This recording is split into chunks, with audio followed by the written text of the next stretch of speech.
É isso aí, pessoal.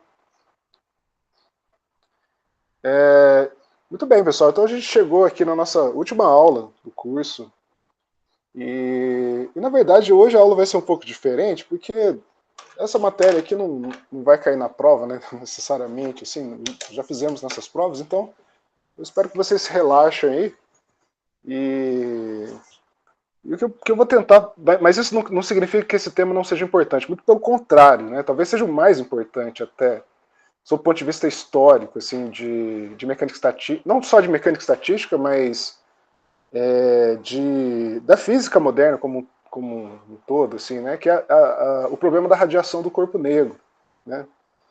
Vocês sabem que esse problema aí foi o problema que levou o Planck a introduzir pela primeira vez a questão da quantização da energia. Né? Então, eu queria trazer esse problema para vocês aqui, porque ele é um ótimo exercício aí de mecânica estatística. Né? Então, eu vou tentar aqui repetir alguns cálculos que talvez não sejam exatamente os mesmos cálculos que o Planck fez, né, em 1900, mas eu acredito que sejam muito próximos. Pelo menos no que diz respeito aos cálculos via mecânica estatística. Né? Então, o que eu vou fazer na aula de hoje é tentar explicar qual é esse problema da radiação do corpo negro. Né? Vou tentar também mostrar os resultados clássicos. Resultados clássicos aqui eu me refiro aos resultados que vêm sem quantização de energia, né, e usando o teorema da repartição da energia, né, que é um teorema essencialmente de mecânica clássica. Né, e aí vou mostrar os resultados da mecânica clássica, mostrar que esses resultados não são suficientes para dar conta dos dados experimentais, né, das evidências empíricas. E aí depois eu vou tentar fazer, grosseiramente, o cálculo que o Planck fez usando essa hipótese da quantização da energia junto com o arcabouço da mecânica estatística, para poder mostrar que essas hipóteses conduzem a uma explicação das evidências empíricas. Né? Então, muito bem, eu vou colocar aqui o material o manuscrito aqui que eu escrevi. Eu optei por colocar esse manuscrito aqui, porque tem uns desenhos aqui que eu não iria dar conta de fazer esse desenho ao vivo, né? Então eu vou passar por esses manuscritos aqui que eu fiz, mais na intenção de mostrar os desenhos, né? Então, primeiramente, o que é um corpo negro? Um corpo negro é todo aquele que não emite, que não reflete a energia que incide sobre ele, certo? Então, por isso tem esse nome negro, né? Negro no sentido de que ele absorve toda a energia que incide sobre a sua superfície. Né? Aqui tem um desenho de uma espécie de um corpo negro, sim, é um corpo negro, mas é um corpo negro artificial, certo? É um corpo negro no sentido de que eu tenho um laser aqui, certo? Um laser emite uma luz, certo? O meu corpo em questão é esse corpo aqui que tem as suas paredes, né? Essas são as suas paredes, essa aqui é a parte interna.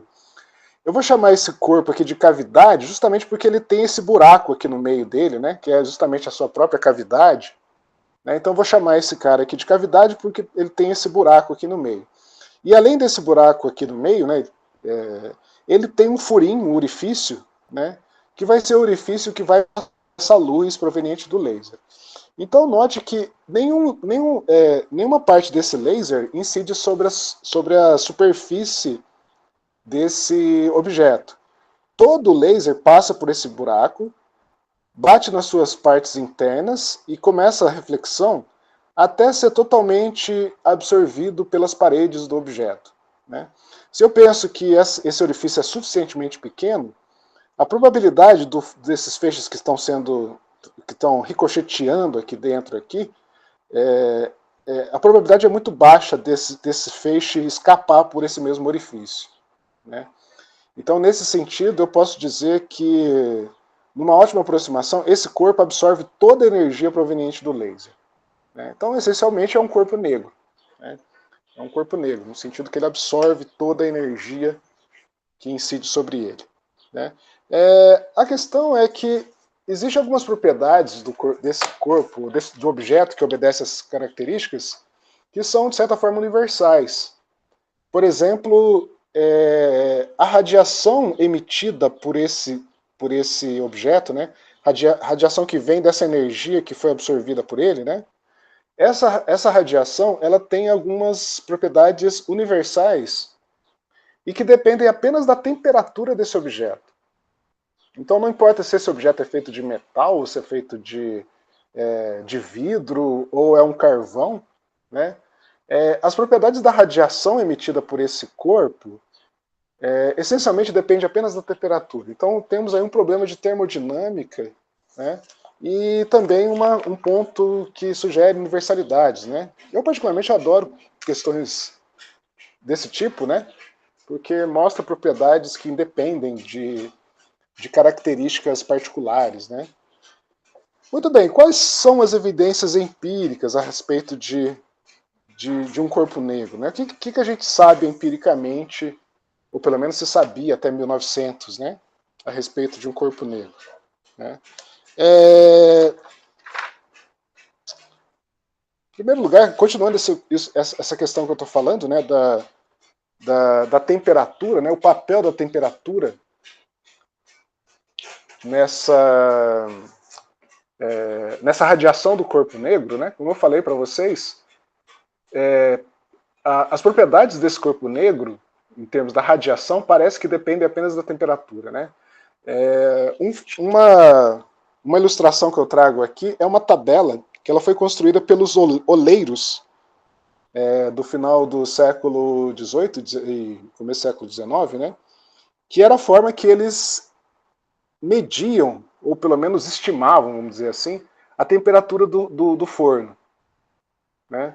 Então, por exemplo, se estava vermelho escuro, se o forno estava vermelho escuro, então a temperatura do forno deveria estar em 550 graus Celsius. Se o forno está com vermelho cereja, a temperatura é 150. Se a temperatura estava. Desculpa, se a cor do forno está laranja, a sua temperatura deve estar em 900 graus Celsius. Amarelo, 1000. Branco, 1200.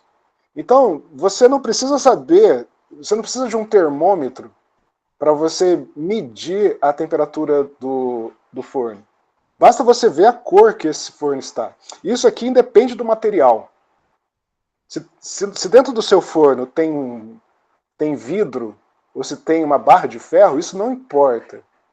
Basta a cor do forno. Se o forno e, consequentemente, o material está vermelho cereja, então você pode estimar a temperatura desse forno em torno de 750 graus Celsius, né? Então, esse é um fato interessante no sentido de que você tem uma propriedade de temperatura que está intrinsecamente relacionada com a cor do objeto, a cor emitida pelo objeto, né? E isso independe do material que constitui, né? Todos os materiais vão apresentar essa mesma característica dada por essa tabela dos oleiros, né? Bom, mas agora eu vou avançar aqui num experimento crucial assim na história da física moderna, né? Que foi esse experimento aqui, feito pelo Wien, no final do século XIX, né, precisamente em 1896, junto com outros pesquisadores de Berlim. O que eles fizeram foi o seguinte, foi medir a intensidade da radiação emitida por esse corpo negro em função da frequência. Então eu vou explicar brevemente aqui o aparato, né? Esse objeto aqui seria o nosso corpo negro, né? É um objeto que tem uma cavidade. Na verdade, ele fez um cilindro composto de porcelana e platina, né? E esse objeto aqui está ligado a um aquecedor. Então esse cara aqui é o aquecedor. Esse cara que está na parte interna dessa cavidade aqui é um aquecedor. Então eu posso controlar a temperatura desse objeto a partir desse aquecedor, né? Então esse objeto, uma vez aquecido, as partículas que constituem esse objeto aqui começam a vibrar, os elétrons, essencialmente, né? Os elétrons começam a vibrar e a radiação vem desse movimento térmico das partículas. Então, eu coloco um orifício aqui nesse objeto, então a radiação que vem dessa oscilação dos elétrons passa aqui por esse orifício. Então eu coloco aqui um anteparo aqui para filtrar aqui esse feixe, né? Pelo menos para colocar eles para que incidam de forma perpendicular aqui aos meus aparatos, né? E aí com alguns aparelhos eu meço a frequência dessa minha radiação e eu meço também a intensidade. Intensidade aqui essencialmente é a energia, né? A energia total associada a essa frequência, né? Muito bem. Então com esse aparato o Vi fez essa coleta, né? Ele foi variando a temperatura e aí com isso ele mede as frequências observadas e a intensidade associada a cada uma das frequências que foram medidas, né? A partir desse objeto negro, né? Esse corpo negro aqui, que foi aquecido a uma certa temperatura. E os dados empíricos o levaram a criar esse gráfico aqui, né? Esse gráfico aqui eu tenho essa intensidade,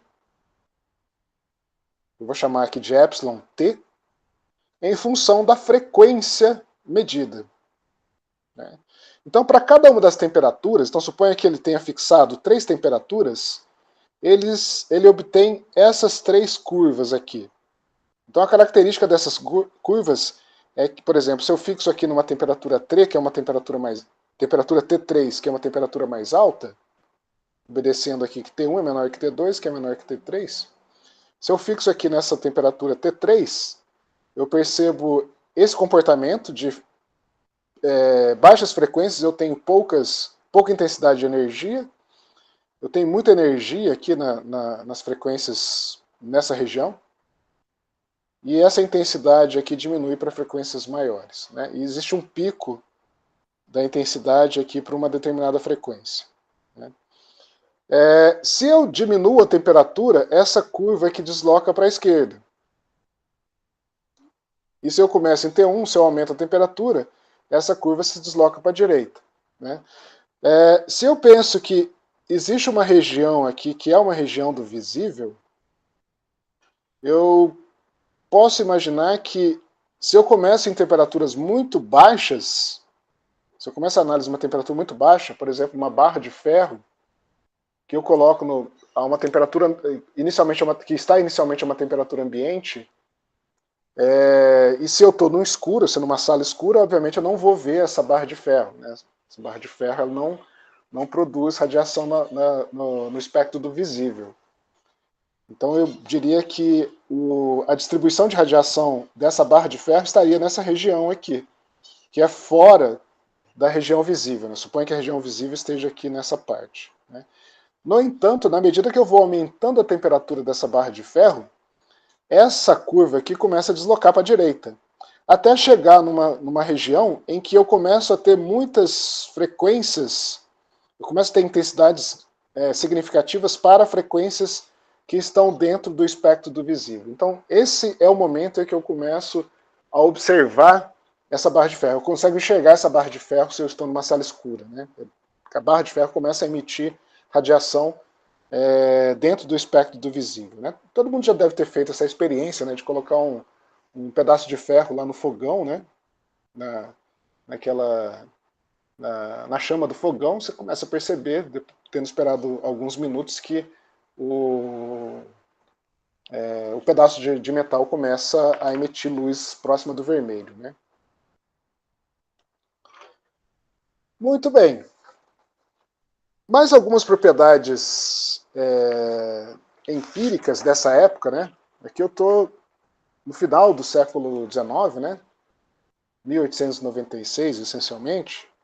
Então, mais algumas observações empíricas, né, diz respeito à energia total emitida por esse corpo negro, independente da frequência, né? Então, se eu formulo essa definição aqui, suponha que essa quantidade aqui seja uma quantidade dada em energia, né? Então, esse epsilon de t aqui é a intensidade, e se eu multiplico por frequência, eu tenho uma unidade de energia, certo? Então, esse é o gráfico empírico do VIN. Então, eu tenho aqui a intensidade em função da frequência, né? Essa areazinha aqui representa a energia total emitida pelo... Total não, desculpa. A energia do corpo negro para aquelas situações em que a frequência está entre Ni e Ni mais Dni. Certo?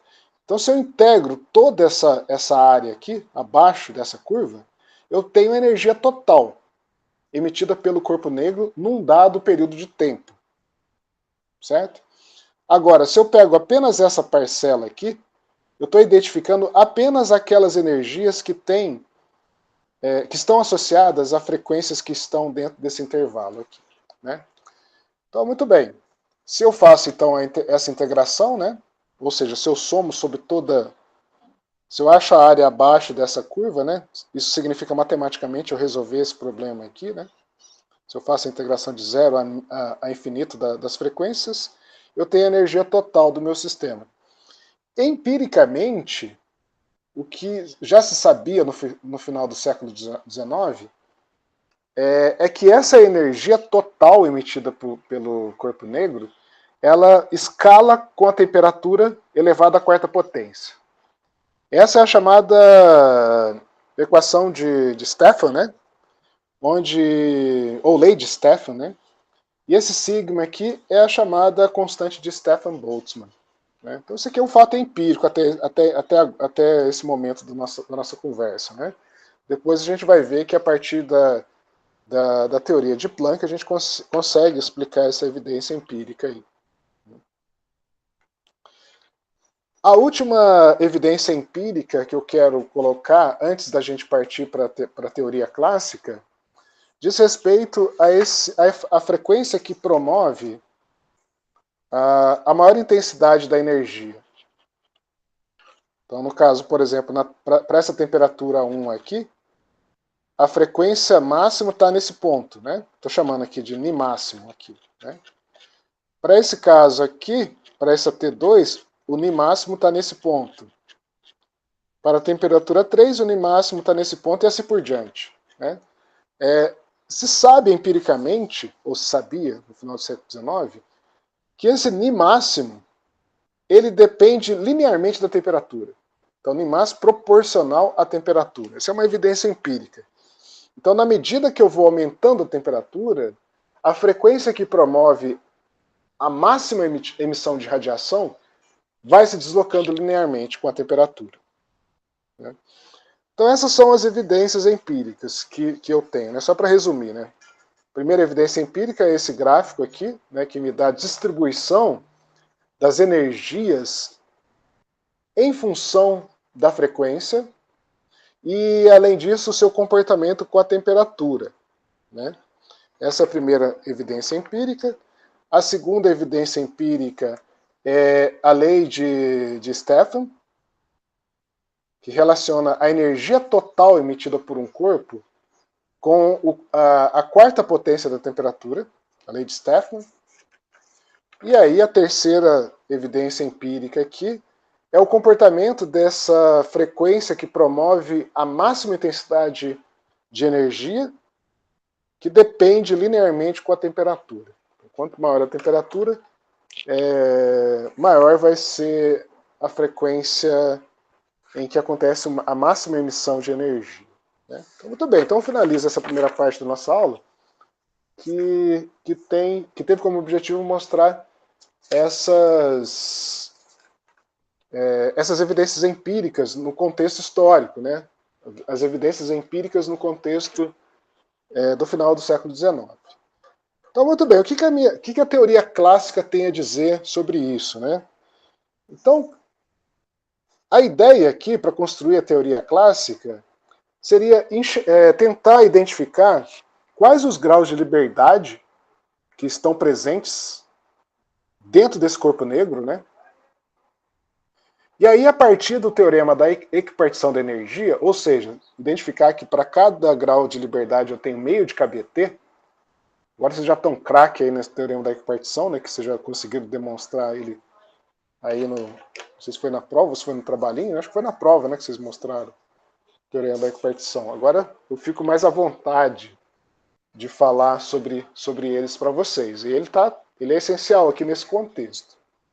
Porque a ideia aqui para construir essa teoria clássica é que eu identifico o número de graus de liberdade desse sistema, e aí eu multiplico por meio de kBt e, consequentemente, eu vou ter a energia total do meu corpo negro. Certo? Então, o teorema da equipartição é a parte essencial aqui dessa teoria clássica. Infelizmente, sob o ponto de vista de física moderna, de mecânica quântica, o teorema da equipartição está errado.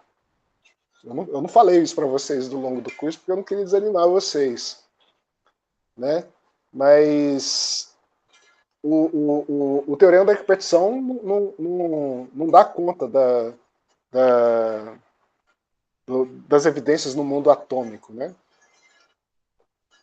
Mas ele funciona quando você está analisando sistemas clássicos. Né? Muito bem, então vamos tocar o barco aqui na teoria clássica, né, para a gente poder comparar ela com esses dados experimentais e ver o que acontece com ela quando ela é usada aqui para tentar descrever esse problema. Então eu tinha falado para vocês que a ideia aqui é identificar os graus de liberdade do sistema e aí depois multiplicar por meio de kBt para saber a energia total. Né? Mas quais são esses graus de liberdade do sistema? Então suponha que eu tenha aqui, deixa eu ver se eu tenho um desenho melhor do que esse. Então suponha que essa minha cavidade seja um cubo, certo? É um cubo.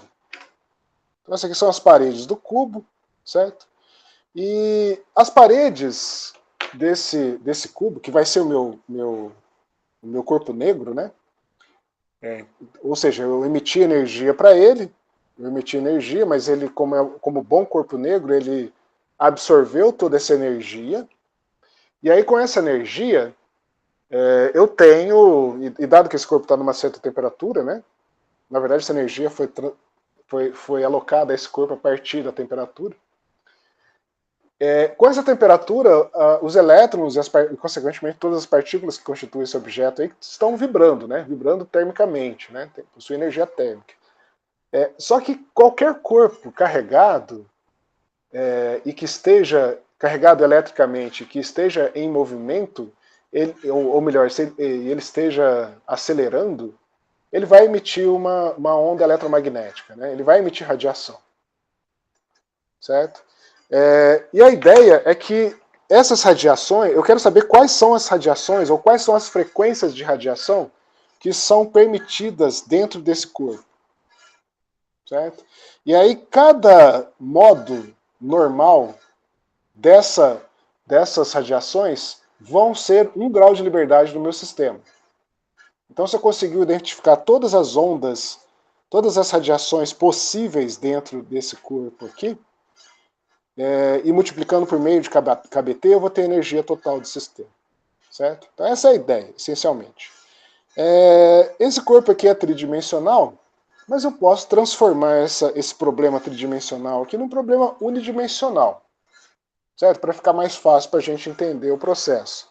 Então suponha que não seja um cubo, mas que sejam apenas 2 paredes. Ou você pode pensar que sejam as 2 paredes duas paredes desse cubo, né? E aí o que eu tenho é esse objeto aqui. Então suponha que essa aqui seja a parede, essa aqui seja outra parede, né? E aqui eu identifico as ondas estacionárias que estão dentro dessas 2 paredes que estão a uma distância L uma das outras. Suponha que tem um elétron aqui. Esse elétron está agitado termicamente. Se ele está agitado termicamente, ele está oscilando. Estar oscilando significa que ele tem uma certa aceleração. E qualquer corpo carregado emite uma onda eletromagnética. Né? Então, nesse desenho abaixo aqui, eu coloco aqui a onda eletromagnética gerada pela vibração desse elétron. Então suponha aqui que tem uma situação que esses vetores aqui é o meu próprio campo, é o campo E, né? Que é perpendicular, desculpa, é paralelo às paredes, né? Ou melhor, paralelo ao sentido de vibração aqui do elétron, né? Essa onda eletromagnética depende do x e do t, x aqui é a posição e do tempo, né? Só que a questão é que as ondas que estão contribuindo para a energia desse meu sistema são apenas as ondas estacionárias. Não é todas as ondas que estão sendo permitidas dentro desse objeto, apenas as ondas estacionárias. Então eu preciso identificar todas as ondas estacionárias possíveis aqui dentro, né? Então aí que eu volto no desenho anterior, né? Que eu tenho, por exemplo, a onda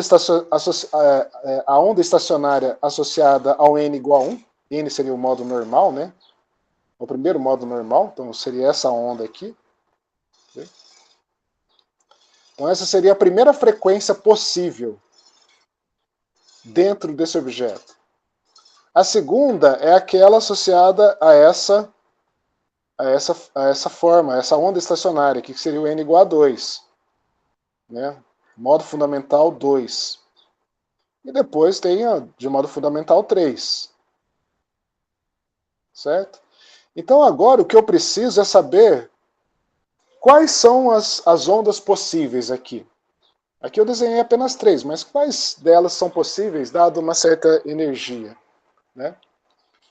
Então, formulando matematicamente essa imagem que eu acabei de colocar, né?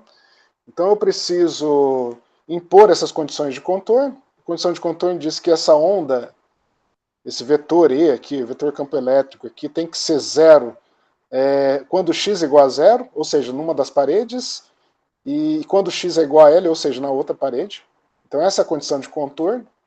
Então todas as ondas que eu estou interessado, que vão contribuir para a energia do meu sistema, devem ter essa propriedade, essa condição de contorno. Né?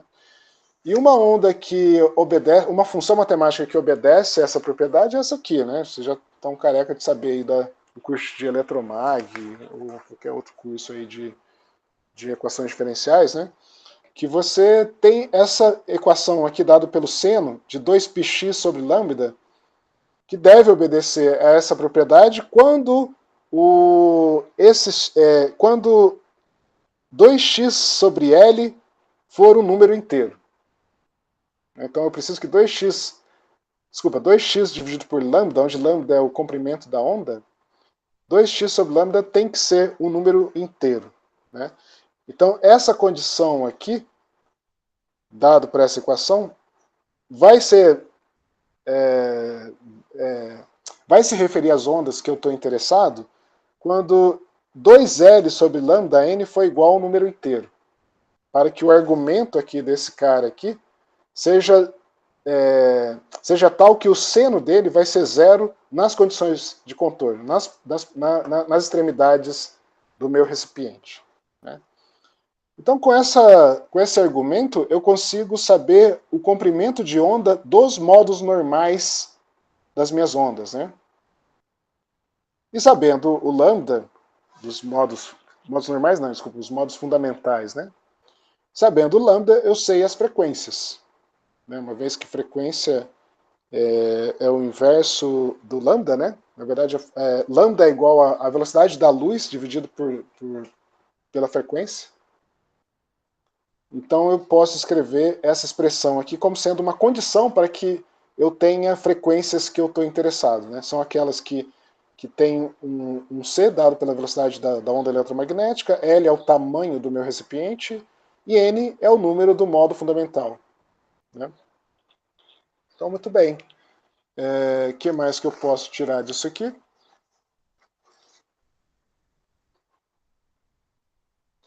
Eu posso contar o número de modos normais em função da frequência. Então, entre um intervalo de frequência entre Ni e Ni mais delta Ni, quantos modos normais eu tenho? Por exemplo, se eu pego uma frequência 1000 Hz a 1010 Hz, quantos modos normais que eu tenho? Certo? Se eu quisesse fazer essa pergunta, quer dizer, eu quero fazer essa pergunta, né? Mas fazendo essa pergunta, como é que eu consigo achar a resposta? Bom, eu defino dn como sendo esse número de modos normais que estão nesse intervalo de frequência, que nada mais é que o número de modos normais com uma frequência ni mais delta ni, menos o número de modos normais na frequência ni. Certo? Então, esse número aqui, essa subtração aqui me dá o número de modos normais dentro de um intervalo de ni de frequência. Se eu sei que n, em função do ni, é dado por essa expressão, né, aquela que a gente acabou de obter ali, né? Então, se eu jogo essa informação aqui dentro, o que eu chego é que o número de frequências permitidas dentro desse intervalo de frequência, dni, vai ser 2L dividido por C. Lembrando que L é o tamanho do recipiente e C é a velocidade da luz. Esse é o número de modos normais. Só que cada modo normal tem a sua componente para cima e para baixo. Né? Eu posso inverter a onda e eu tenho mais 1 grau de liberdade. Então, se eu multiplico esse cara por 2, eu vou ter o número de graus de liberdade do meu sistema. Que eu vou chamar aqui de dn grande. Aqui é dn pequeno, né, o número de modos normais. Mas se eu multiplico por 2, eu vou ter o número total de graus de liberdade do meu sistema. E aí eu tenho aqui, dado por esse valor aqui. Note que ele é uma constante, né? 4L sobre C é uma constante vezes a variação da frequência. Né? Isso vai mudar se eu considero outras dimensões. Lembrando que aqui eu estou no caso unidimensional. Né? O que acontece quando eu repito esse cálculo, mas agora pensando numa situação bidimensional? Eu quero chegar na tridimensional, na verdade. Tá? Mas antes de ir para o tridimensional e para dar uma exercitada aqui na musculatura, né, para eu chegar bem preparado lá para o tridimensional, eu vou pensar no caso bidimensional. O que seria o caso bidimensional? É um objeto que tem comprimento e largura, mas ele não tem espessura. Né? A espessura dele é 0. Então suponha que a minha cavidade seja esse objeto aqui, né? Aqui seria o buraco dessa cavidade. E essas linhas aqui são as ondas que estão sendo radiadas aqui por esse objeto. Então, essas são as bordas do meu objeto e aqui é a cavidade, e esses desenhos aqui são as ondas radiando aqui. E, mais uma vez, né, essas ondas têm que ser as ondas que estão em estados fundamentais, né? Ou seja, que obedecem às condições de contorno. Então, se eu traço uma linha aqui e vejo uma onda que está nessa linha, nesse ponto aqui, esse campo magnético tem que ser 0, e nesse ponto aqui o campo magnético tem que ser 0. Né? Isso vale para todas as extremidades aqui desse objeto. Então a ideia, mais uma vez, é tentar calcular o número de graus de liberdade dessa situação. Né? Então se eu penso aqui que dn é o número de graus de liberdade, ou se você dividir por 2, aqui você vai ter o número de modos normais. Né? Esse número é dado pelo número de graus de liberdade na componente x, vezes o número de componentes no y, vezes uma área infinitesimal aqui. Né? É o mesmo caso que a gente tinha feito no unidimensional. No dimensional a gente fez esse cara aqui. Né? Aqui a câmera. A gente tinha feito esse cara aqui. Né? No caso bidimensional, a gente vai usar essa expressão. É o mesmo cara. Só que agora eu tenho 2 dimensões. Só que é um caso de 2 dimensões, mas que pode ser dividida em eventos unidimensionais. Então esse cara aqui é um número unidimensional. Esse cara aqui é um número que também vem dessa análise unidimensional. E na análise unidimensional eu já sei esse número, né? Já tinha calculado. Esse cara aqui é 4L sobre C. Então basta eu pegar esse número aqui e jogar aqui. Esse número joga aqui também. E dni x dni y é dado em coordenadas cartesianas. Né? Para o nosso problema, é mais interessante eu usar coordenadas polares. certo? Por que usar coordenadas polares? Deixa eu ver se eu tenho um desenho aqui que pode me ajudar a É porque o entender aqui. senhor pegou um cilindro, né? Não peguei o cilindro. Na verdade, eu continuo tendo um plano, né? Eu não estou no cilindro, porque eu estou no caso bidimensional. O cilindro seria tridimensional, né? Então, no caso aqui, eu tenho esses modos normais. Cada ponto aqui significa um modo normal que é possível dentro da minha cavidade. Ser possível significa que ele gera uma onda estacionária no seu estado fundamental, né? E eu quero saber, dado uma certa areazinha aqui, que seria o dni, x dni y, quantos modos normais que eu tenho dentro dessa areazinha, certo? Eu posso fazer isso usando coordenadas cartesianas, como eu posso fazer isso usando coordenadas polares. Não cilíndricas. Ah, tá, eu entendi o que você está querendo dizer. Cilíndricas, mas no caso com a componente z indo a zero, né? Isso que você estava querendo dizer, né, Diego? Não, é porque para começar a detalhar todo esse problema, o senhor usa um cilindro para tipo começar a falar sobre o problema. Lá em outras folhas anteriores. Eu usei um cubo, na verdade, né? A não ser que você esteja falando do desenho do Wien. Esse cara aqui que você está falando? Exatamente. Esse aqui é um desenho simbólico, né? Tudo bem, tudo bem, tudo bem. Tudo bem, eu entendi. Tá, realmente, aqui está escrito cilindro. Então tem a prova cabal que você está correto, né? O experimento do Wien pode ser que tenha usado cilindro. Mas no nosso caso aqui, a gente que é uma análise teórica, a gente quer usar o objeto mais simples de ser analisado. E o mais simples de ser analisado aqui é o cubo. Certo? É o cubo. Mas nada me impede de fazer para o cilindro também. Essa construção teórica aqui que eu estou fazendo está baseada no cubo mesmo. Tá? Muito bem, aí voltando aqui então, né, eu estou tentando justificar para vocês passar de uma análise cartesiana para uma análise polar, certo? Então o que eu quero fazer é varrer toda uma região aqui, todo um arco aqui, e saber quantos pontinhos estão dentro dessa área churada, certo? Esse é o problema matemático que eu quero resolver, né? Então, voltando nessa conversão de coordenadas cartesianas para polares, eu vou sair dessas variáveis aqui e vou introduzir duas novas variáveis aqui. Que no caso seria a variável análogo ao raio, né, no caso de coordenadas polares, mas agora não é raio, é o ni. E uma coordenada de θ aqui, mas θ não vai ser muito importante para a gente, porque eu vou integrar sobre todo ele. Né? Então eu vou fazer uma integração de 0 a 2π. E no final das contas, essa integração aqui, como essa parte aqui nada vai depender do θ, essa integração aqui vai dar simplesmente π sobre 2. Né? O que vai me importar aqui, o que vai ser relevante, vai ser exatamente esse dni apenas. Né? Então tá, então eu tenho essa equação original aqui, que esse número é o número total de modos normais ou de graus de liberdade dentro de uma região de frequência. Esse cara eu já sei o valor, esse cara eu também já sei o valor, e esse cara eu estou argumentando que vai ser dado por essa expressão via coordenadas polares. Né? Então, muito bem, deixa eu achar a próxima página aqui. Então, se eu jogo essas informações aqui dentro,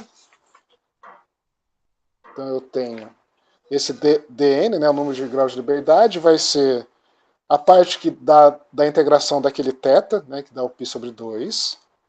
A parte que me dá o número de graus de liberdade em cada direção unidimensional. Eu tenho x e y, então vai ser elevado ao quadrado. E mais o ni que veio da transformação de coordenadas cartesianas para coordenadas polares. Né, dni. Então, esse é o valor, ou esse é o número de graus de liberdade que aquele sistema bidimensional apresenta. Então, note que agora aparece um ni aqui nessa expressão. Aqui está me dizendo que o número de graus de liberdade, de certa forma, aumenta linearmente com a frequência. Então, quanto maior a frequência que eu estou observando, mais graus de liberdade eu tenho. Coisa que não era possível observar no caso unidimensional. Lembra que eu comentei com vocês? Né? No caso de unidimensional, esse número de graus de liberdade era constante em relação à frequência. Aumentava a frequência, o número de graus de liberdade continuava o mesmo. Né? Quando eu começo a lidar com o problema, não unidimensionalmente, mas bidimensionalmente, aparece aqui a dependência da frequência. Mas e agora? E quando eu faço isso para o caso tridimensional, que é o que eu estou interessado mesmo, né? Como é que vai ser essa dependência do número de graus de liberdade com a frequência?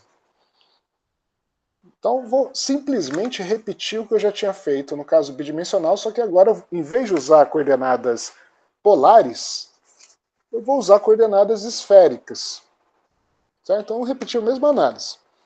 Eu tenho esse dn aqui, que é o número total de graus de liberdade, ou se você dividir por 2, esse cara você vai ter o número de ondas estacionárias no seu estado fundamental.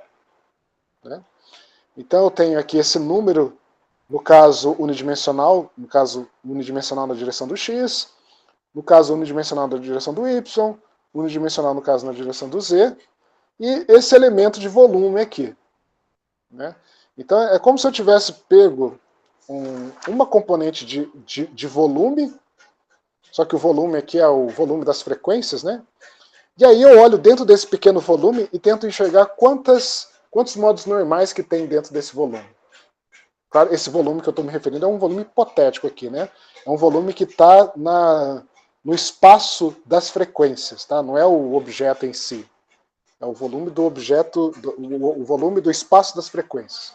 Então, se eu olho para esse cubo dentro do espaço das frequências, eu vou ter esse número de modos normais que estão dentro desse cubo do espaço das frequências. Então, muito bem, esse cara aqui, mais uma vez, eu já sei o valor dele, né, que a gente obteve lá no caso unidimensional, ele continua sendo o mesmo, né, porque aqui o que eu estou fazendo nada mais é do que dividir um problema tridimensional em 3 problemas unidimensionais. Então eu pego esse cara, jogo aqui, pego esse cara, jogo aqui, pego esse cara, jogo aqui, e esse elemento de volume aqui que está no espaço cartesiano, eu posso transformar em espaço esférico. Né? Então para isso eu tenho que fazer essa transformação aqui. Né? Eu vou transformar 3 variáveis aqui em apenas uma vez que as outras 2, que têm a ver com os ângulos, se transformam num ângulo sólido, que nesse caso aqui vai valer apenas 2π. Simplesmente 2π. Só o que me importa aqui é unir. Da mesma forma que a gente tinha feito no caso bidimensional. Né? Então, ao fazer essa conta, da mesma forma que a gente tinha feito no caso bidimensional, né?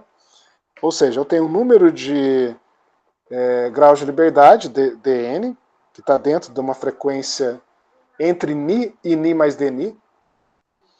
Então vai ser esse número aqui elevado ao cubo, né? Antes a gente tinha esse número elevado ao quadrado, no caso bidimensional, agora é o caso tridimensional, então vai ser elevado ao cubo. Esse 2π que veio da integração do ângulo sólido, e o ni quadrado, que veio da transformação de coordenadas cartesianas para coordenadas esféricas. Né? Então, se você rearranja aqui esses termos, o que você tem é essa expressão. Tá? Se eu não me engano, eu acho que esses números aqui estão errados. Tá? Eu preciso checar esses valores. Mas vocês podem checar em casa. Mas o que é mais importante aqui é essa quadrada. Tá? Esse 8 aqui não seja 8, tá? Eu tenho que checar isso. De qualquer forma, tem uma constante, simplesmente, aqui, tá?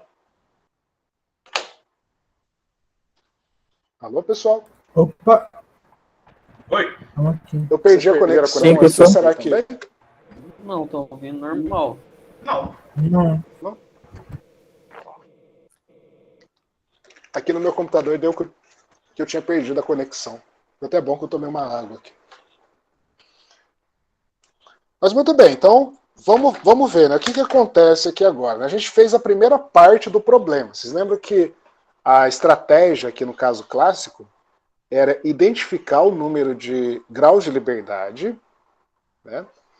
E aí, uma vez que a gente tem conhecimento do teorema da equipartição, basta a gente multiplicar esse número de graus de liberdade por meio de KBT. Né? Vocês lembram disso aí, né? Então, muito bem. O número de graus de liberdade, por uma certa frequência, eu já sei. É esse cara aqui. Tá? Então, eu vou pegar esse cara e vou multiplicar por meio de KBT. Tá? Ou seja, matematicamente, esse epsilon de t que a gente tinha feito anteriormente, né, que a gente usou lá no experimento de Wien, né, quando eu multiplico por dni, eu tenho uma quantidade que tem unidade de energia. Ou seja, essa energia aqui é aquela parcela da energia que está associada com uma frequência entre ni e ni mais dni. Eu estou procurando aqui aquele gráfico que eu tinha falado a respeito disso, que é esse aqui, ó. Né? Estão lembrados desse gráfico aqui, né? Então, essa linha, essa região achurada aqui, representa a energia emitida pelo corpo negro, que possui frequência entre ni e ni mais dni, tá? Que é justamente esse cara aqui, tá? Esse cara aqui. Muito bem. Esse cara aqui, por hipótese, ou via teorema da equipartição, é exatamente o número de graus de liberdade dentro dessa região de frequência, né? Ou seja, dn, vezes meio de KBT. dn a gente viu que depende quadraticamente com a frequência. E aí, multiplicando por KBT, eu tenho a temperatura aqui também. Né? Então, a partir dessa expressão aqui, eu relaciono essa energia de uma determinada frequência com a sua própria frequência, mas só que depende quadraticamente com a frequência e depende linearmente com a temperatura. Certo? Vamos fazer esse gráfico aí para ver o que acontece.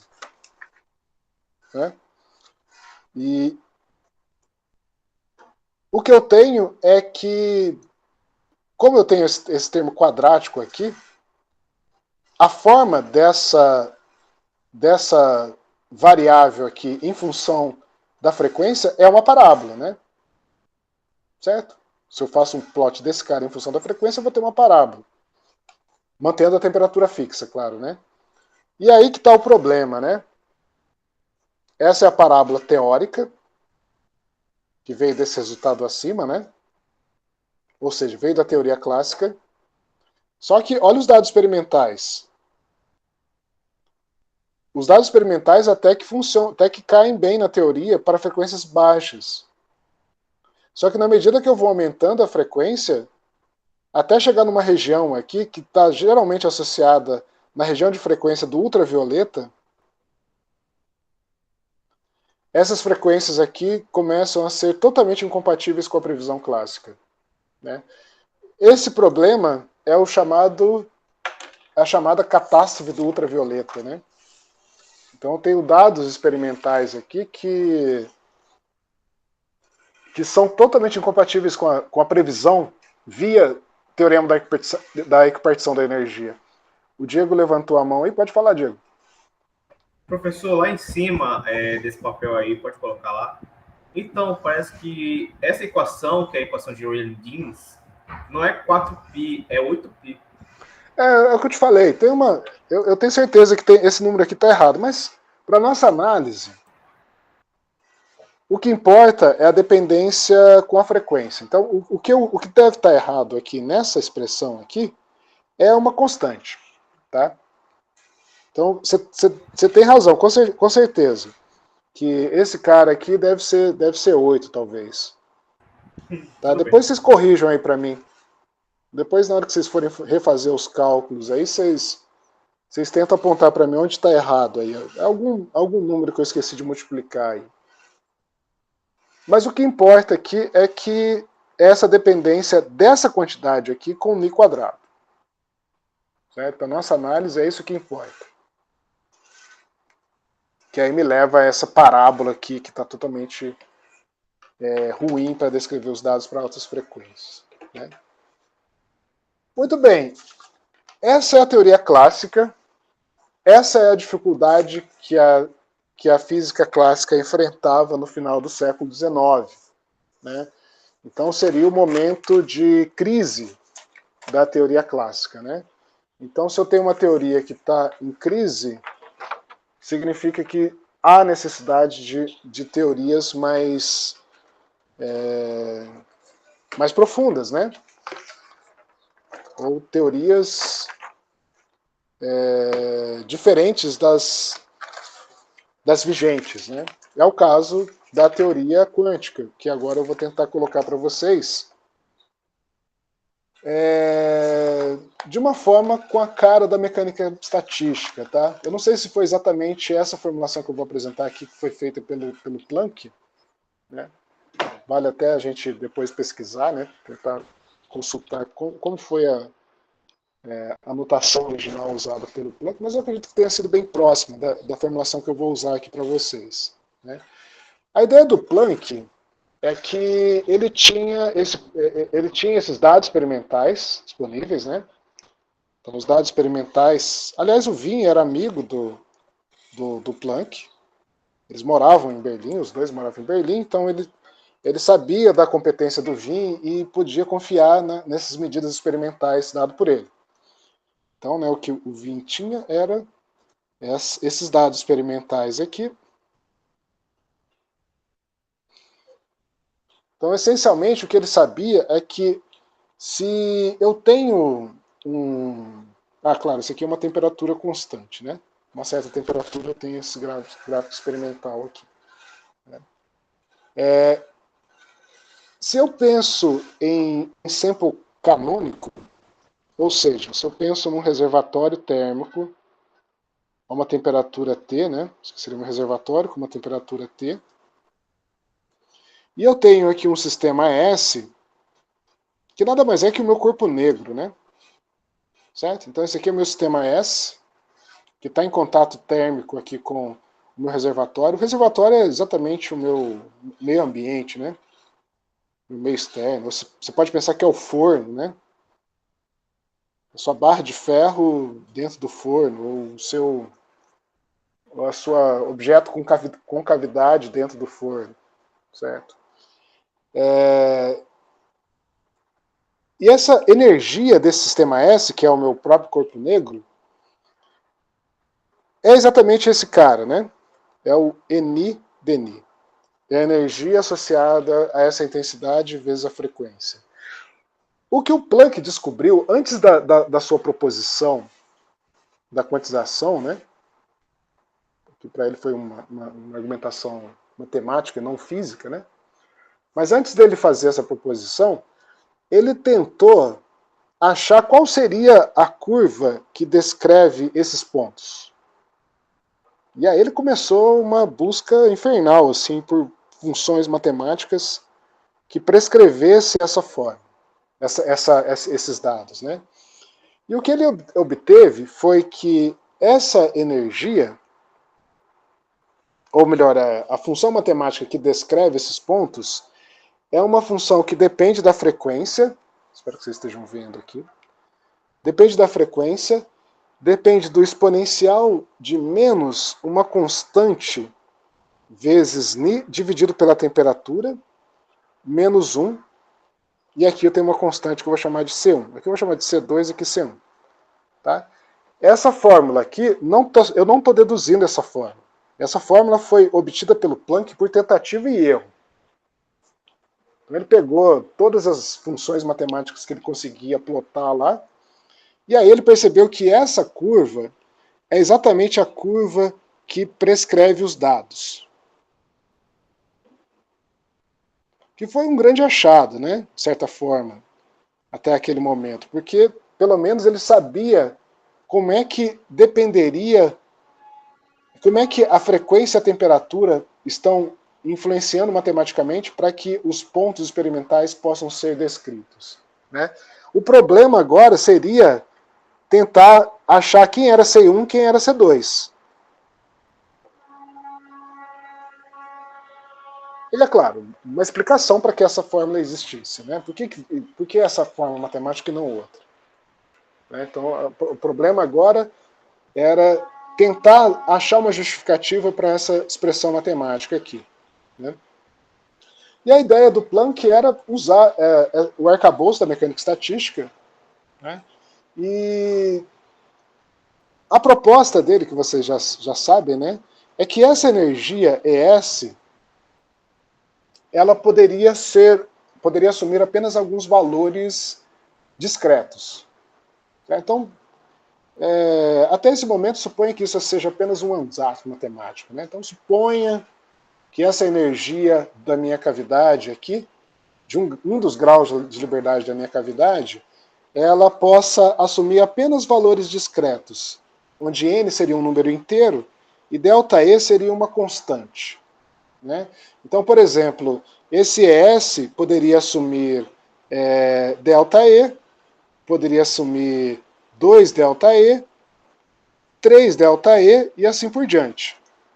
Então, essas são as energias possíveis do meu sistema. Certo? E se eu tenho essas energias possíveis, eu posso, via mecânica estatística, via exemplo canônico, achar a distribuição de ES, né, que a gente sabe que é 1 sobre Z elevado a menos B ES, onde Z, que é a minha função de partição, nada mais é do que eu somar sobre todos os graus de liberdade todos os graus de liberdades Ni acessíveis ao meu sistema. Aqui eu estou com um problema de notação, né, porque o Ni aqui ele é o número de graus de liberdade, né? O número de microconfigurações. E aqui eu também estou usando o Ni como sendo frequência, né? Então eu vou ter que mudar essa notação aqui para que vocês não se confundam. Então eu vou chamar, sei lá, de Mi aqui, tá? Onde Mi seria um dos microestados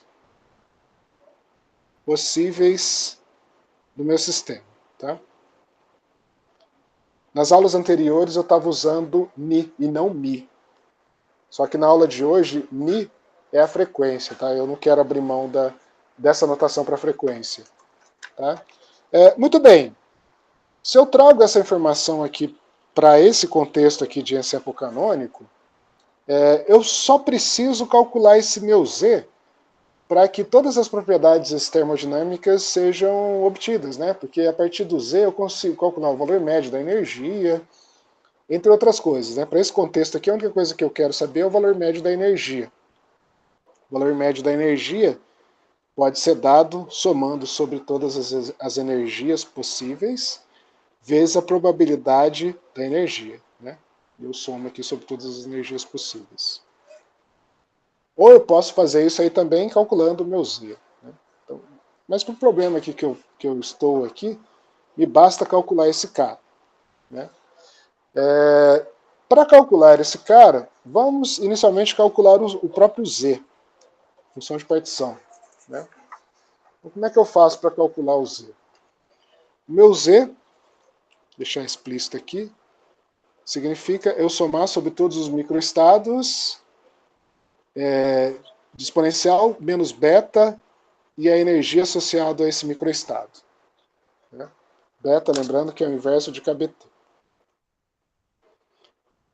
No contexto ali do Planck, em que a energia é N vezes ΔE, onde N é 1, 2, 3, né? Esse meu Z vai tomar a seguinte forma. Eu vou somar não sobre o número de microestados, mas sobre N, porque, na verdade, cada N aqui é um microestado acessível. Cada energia aqui é um estado acessível.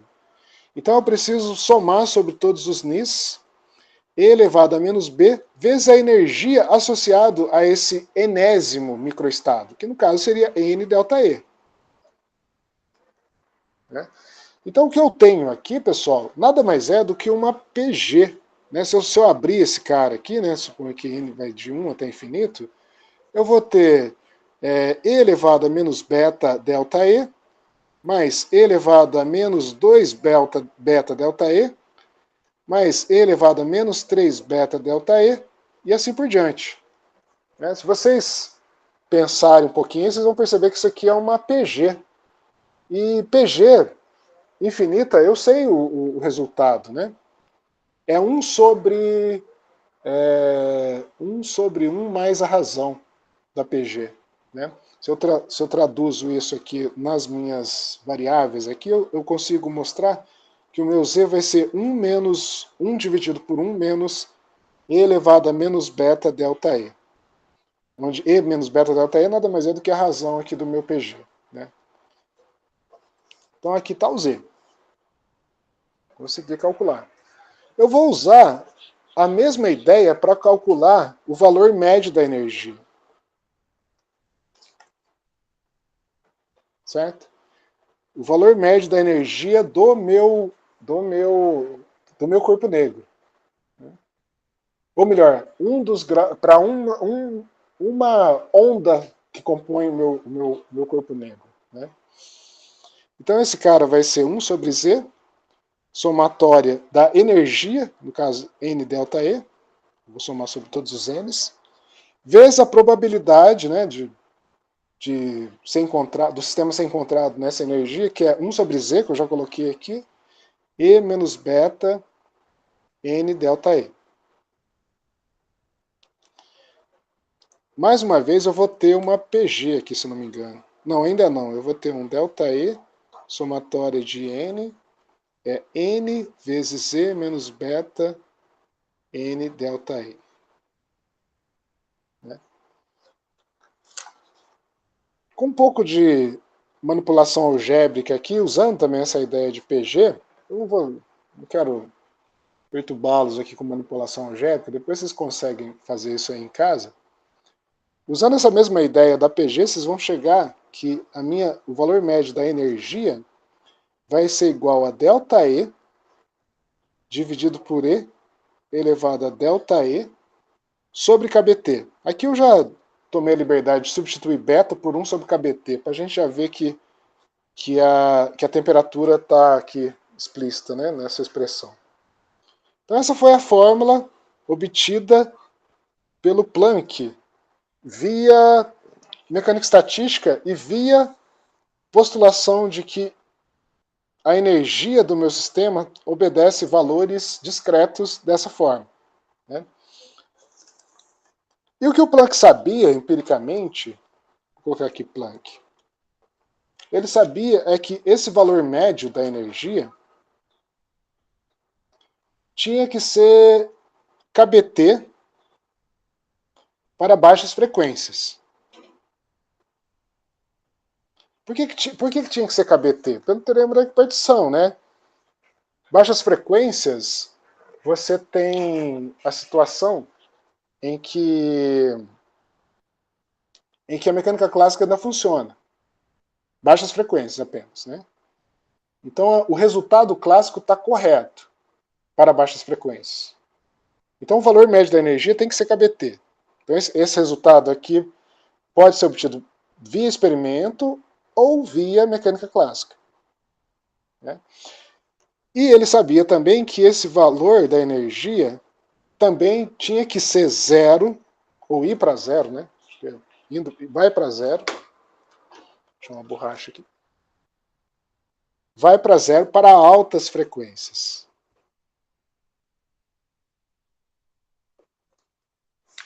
Né? E é exatamente isso que acontece aqui com essa expressão. Se eu digo que esse ΔE aqui é alguma coisa proporcional à frequência, vamos colocar uma constante aqui, sei lá, uma constante H. Isso aqui é apenas um postulado, vamos dizer assim, né? Eu postulo que esse ΔI seria proporcional à frequência, né? E aí o que eu tenho é que o valor médio da energia vai ser HNI, HNI dividido por E, HNI sobre KBT, menos 1. E aí se eu tomo o limite de Ni indo para zero, eu caio nessa expressão aqui. Ou seja, se você fizer uma expansão em Taylor desse cara, quando o Ni vai para zero, esse exponencial vira HNi KBT, não, 1 mais HNi KBT, 1 cancela com esse menos 1 aqui, HNi cancela com esse aqui, sobra o KBT. Então, vale esse cara. Por outro lado, se Ni vai para infinito, esse cara aqui é muito grande, esse exponencial é maior ainda, vai para infinito, infinito menos 1 é infinito, um número dividido por infinito vai dar zero, né? Aqui tem Ni também, mas o Ni cresce linearmente aqui em cima e aqui embaixo ele cresce exponencialmente, né? Então, esse cara de baixo aqui, o denominador, cresce muito mais rápido do que o numerador, quando o Ni vai para infinito. Então, esse termo aqui vai para zero. Então, funciona. Então, o Planck, motivado para que esses casos aqui sejam obtidos, ele postulou que esse ΔE, ou seja, essa quantidade discreta de energia, deve ser proporcional à frequência. Sendo assim, ao substituir nessa expressão, eu obtenho esses dois resultados experimentais aqui. Muito bem, então essa expressão, e agora se eu comparo com o que eu tinha que obter, né? Não sei onde eu escrevi isso. Mas vocês lembram? Ah, tá atrás aqui. Se vocês lembram da expressão que nos motivou aqui para fazer a mecânica estatística, é exatamente essa expressão que o Planck obtém agora, via mecânica estatística, né? Agora não foi chute, foi a partir de uma argumentação. E aí ele obtém esse C1. C1 nada mais é do que o próprio H, a constante H. E C2 é o H dividido por KB, dividido pela constante de Boltzmann, né? Esse cara aqui era o que ele chamou de C1. C1 é o próprio H, né? Hoje conhecido como constante de Planck. E o C2 é o H dividido por KB, onde KB é a constante de Boltzmann, né? Muito bem, ele chega então no resultado que ele gostaria, só que com um problema, né? Se eu tomo o limite de ΔE indo para zero, eu volto no caso clássico. E voltar no caso clássico significa que eu volto na minha catástrofe do ultravioleta. Eu volto nessa situação aqui, ó. Ou seja, se ΔE é zero, eu volto ao caso clássico. Eu volto ao caso de energias contínuas. Só que aí eu não consigo explicar os dados. Eu caio na catástrofe do ultravioleta. Só que quando eu mantenho esse ΔE pequeno, mas diferente de zero, aí eu consigo explicar os dados. Aí está o impasse do Planck, né? Eu finalizo a aula de hoje com esse impasse, no sentido de que ele descobre uma forma para explicar esses dados experimentais que se referem à radiação do corpo negro. Só que o custo disso é que a energia tinha que ser quantizada. Ele mesmo não acreditou muito nessa propriedade física, né? Quem acreditou muito nessa propriedade física foi o Einstein. E aí depois ele usou essa propriedade para explicar outras coisas, né? Como por exemplo o efeito fotoelétrico, né? Mas o Planck mesmo não acreditava nessa argumentação física. Ele acreditava que isso aqui era um modelo teórico, matemático, né? Mas não que não que revelasse alguma propriedade intrínseca da natureza, né? Muito bem, pessoal. Gostaria de passar a palavra aí para vocês, para a gente conversar sobre isso aí, né?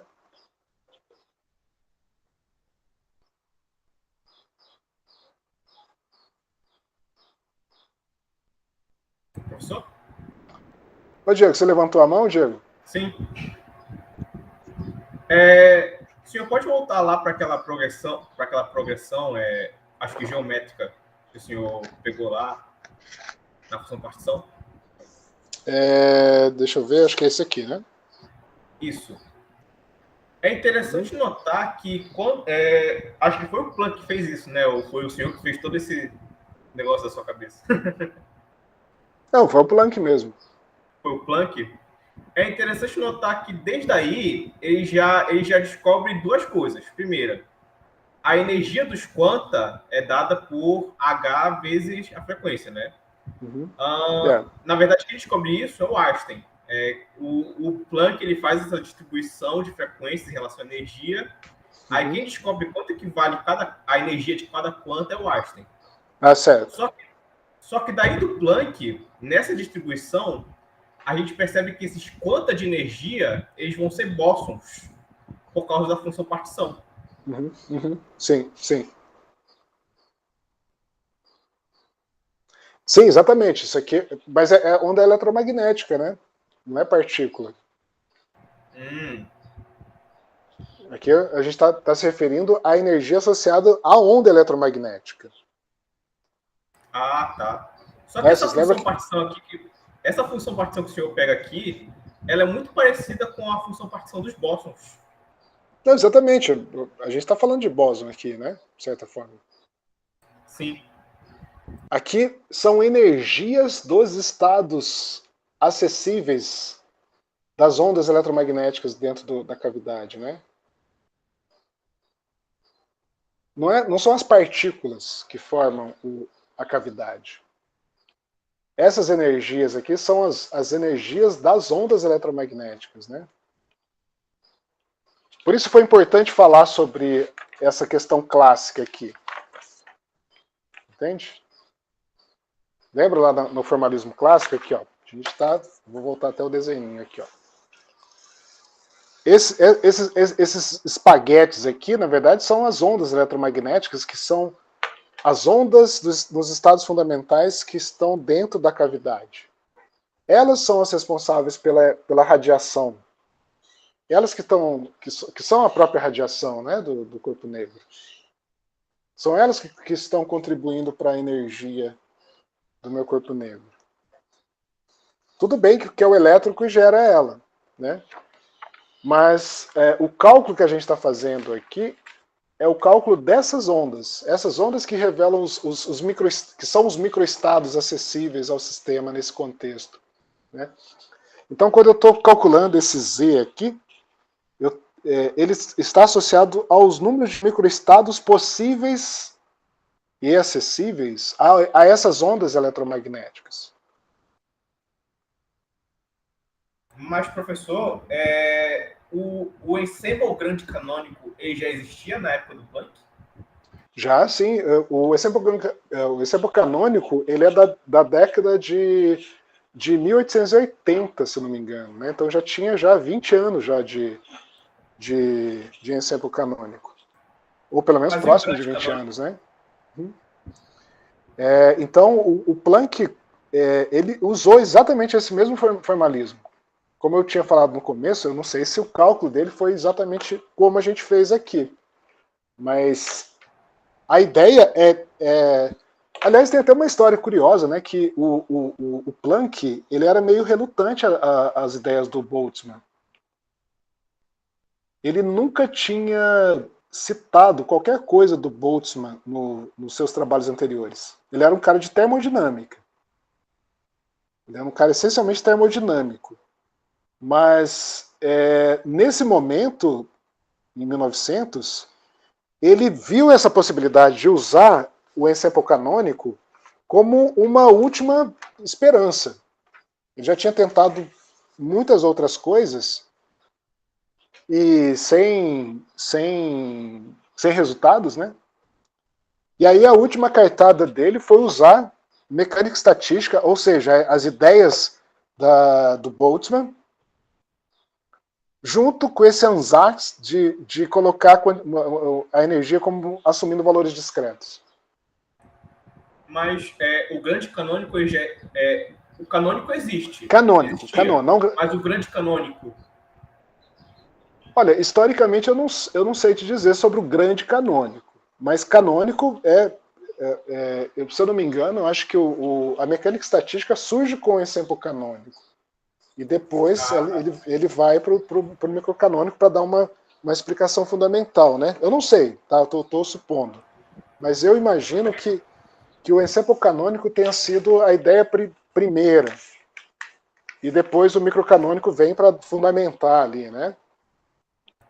Hoje a gente conhece, a base para a gente hoje é o microcanônico e depois o canônico vem como consequência, né?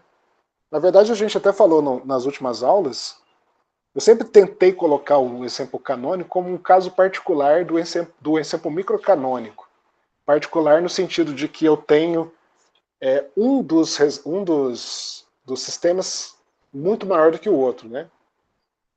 Então, a particularidade seria essa, mas essencialmente eu tenho a mesma física, vamos dizer assim. Né? Então, mas resumindo aí para a sua pergunta, essa é a grande, vamos dizer assim, a grande revolução do Planck, assim, na verdade a revolução para a física do Planck está em usar esse cara, fazer a Sensats aqui, né? Mas a revolução pessoal do Planck, vamos dizer assim, foi ter usado essas ideias que ele particularmente não acreditava, que era essa ideia do Boltzmann, de reinterpretar entropia como termos de probabilidade, né? Lembrando que, como eu te falei, o Planck era um cara termodinâmico. Então, para ele, a entropia era aquela entropia do Clausius, entropia, né?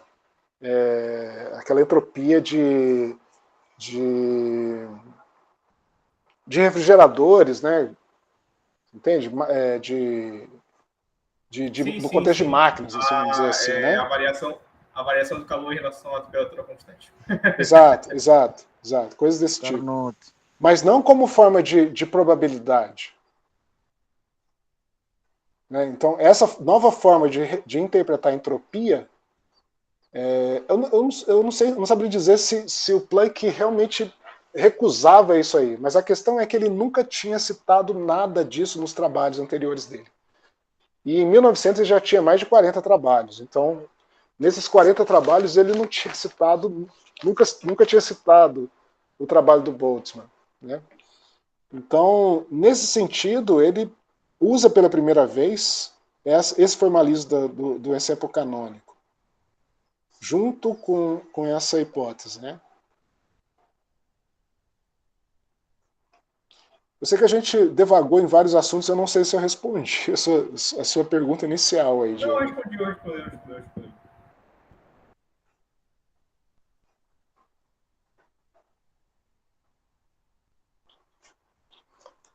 Pessoal, mais alguma questão aí? Não, sem questões. Me veio uma pequena Não, questão. não. É bacana, né? Você ver aí a história sendo construída, é ajeitar demais. Exatamente, né? Você vê exatamente. Eu sempre tenho muita curiosidade, assim, de saber como é que os caras fizeram os cálculos, sabe? É difícil acompanhar, porque eles usam outras notações, sabe? Não é uma tarefa fácil. Né? Mas, de qualquer forma, é sempre bom fazer esse exercício, né? Tentar ir lá nos originais mesmo, assim, tentar ver como é que o cara construiu. Coisas que pra gente é óbvio, pra eles não eram. Né? Pra você ter uma ideia, nesse contexto aqui, nem se acreditava em partículas, né? Você entende? Nem se acreditava em átomos ainda. A ideia do átomo só vem depois com os trabalhos do Einstein mesmo, de 1905, né? Ou um pouco depois, né? O trabalho de Einstein veio dar uma fundamentação para átomos, mas não levou uma aceitação imediata pela comunidade, né? Tudo demanda tempo. Né? Então, você está aqui num contexto em que você está usando um formalismo que essencialmente foi construído baseado na ideia que existe átomos, né? Que é o formalismo da mecânica estatística. Por isso que é fácil a gente falar assim, o Planck não acreditava nesse cara, o cara é bobo, né? Não é bobo, o cara tá na sua época ali, né? Tá na sua... E as ideias não são aceitas ali pela comunidade, assim, né? É aceita hoje, tudo bem, mas naquela época não era bem assim, né? O Gilberto se manifestou, Gilberto? Sim, sim, professor. Eu queria mesmo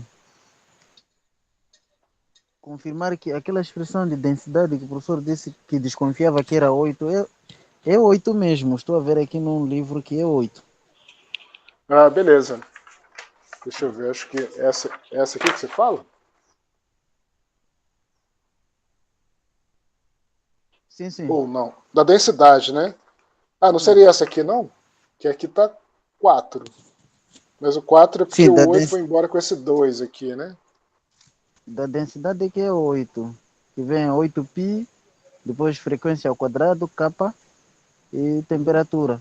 Por C ao cubo. É, então, acho que, na verdade, eu acho que não tem esse 2 aqui, viu? Sabe por que, que eu acho que não tem 2? Por causa daquela história que cada frequência tem dois modos associados, né? Um para cima, outro para baixo. Um reflexo da outra, mas todas com a mesma frequência. Então, eu acredito, eu tenho que checar, depois vocês podem checar para mim. Eu acredito que aqui, então, não tem esse 2, ó, Tá certo. tá?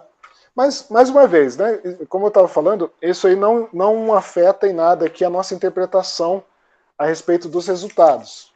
Afeta quantitativamente, tá, tudo bem, mas em termos das conclusões, não nos afeta.